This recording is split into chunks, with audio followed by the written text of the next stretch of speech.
As we look at the SAT no calculator section that you all had given me input on, I would say the first question that came up was number 3. So I would first say for number 3, if it's looking for the value of the 12, we already should know that 12 is part of the slope for mx plus b. Since the variable is n, the slope is really the 12h. And so basically you need two labels like an hour for each landscaper. So as you go through the other options, there's really not much else to pick there besides hour for each landscaper. As we moved on, most people had a question with number 6. I do notice immediately that instead of moving up 2, it went down 4. So the movement of 5 should now be doubled to a movement of 10. And that's exactly what we have here. Otherwise, you actually can find the slope between them and find your value that way. But you can almost just see to go up 2 and over 5 would be the same as up 4 over 10. One of my favorite questions was actually number 7. That is absolutely the right way to start. There is a shortcut though once you get that. Let me see if I can just make this a little thicker. Once you get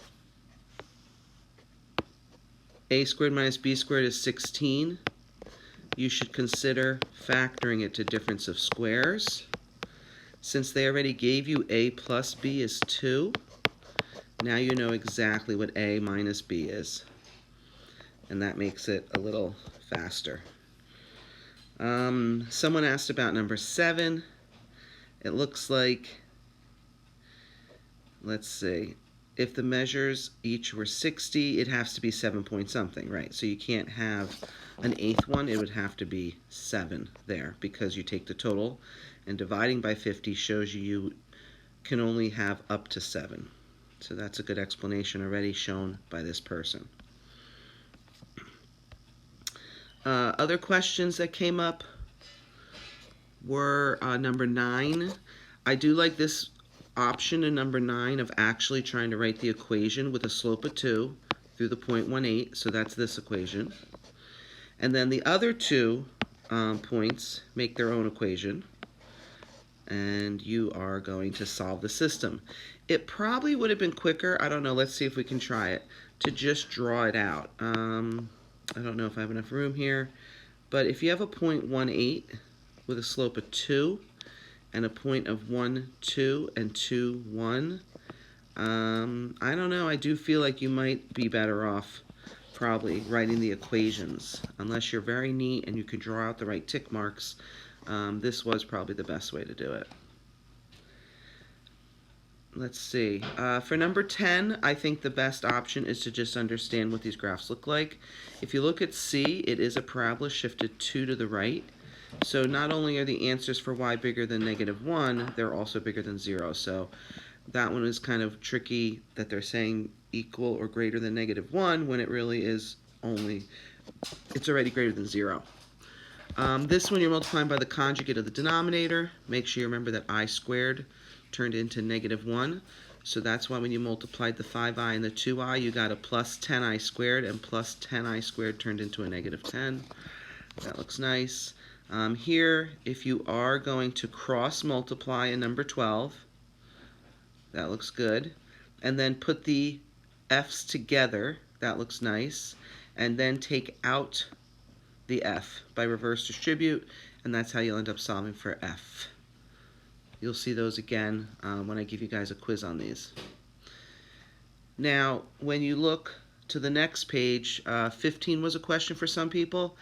Yeah, I'm looking at 15, I'm like, how the heck do you do this? So it looks like here this person just checked numbers. They plugged in a number for x, and they plugged in that number here to see if they got the same answers. But officially what you're really doing is you're saying x plus 3 into 5x minus 2. That would have been one way to do it. And so of course we know that x goes into 5x 5 times. And you multiply both of these, the x and the 3, by the 5 if you're going to do long division. and by subtracting that quantity, you turn into a negative 17. So that turns into the remainder over the original divisor. So that's the fastest way to get the D, even though there were other ways. The last question that did come up was 19.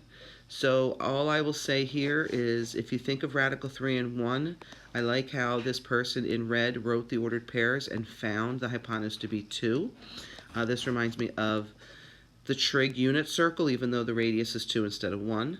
But we should know that this kind of situation, if you go way back to the first page, when the hypotenuse is twice the shortest leg and the other leg is the short leg times the square root of 3, you have a 30, 60, 90 triangle, right?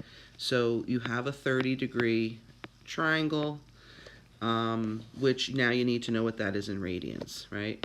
So 30 degrees is pi over 6, and that's why the A value is 6. So those are most of the questions you guys asked.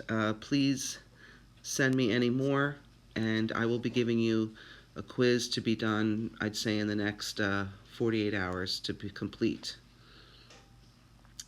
Keep in touch.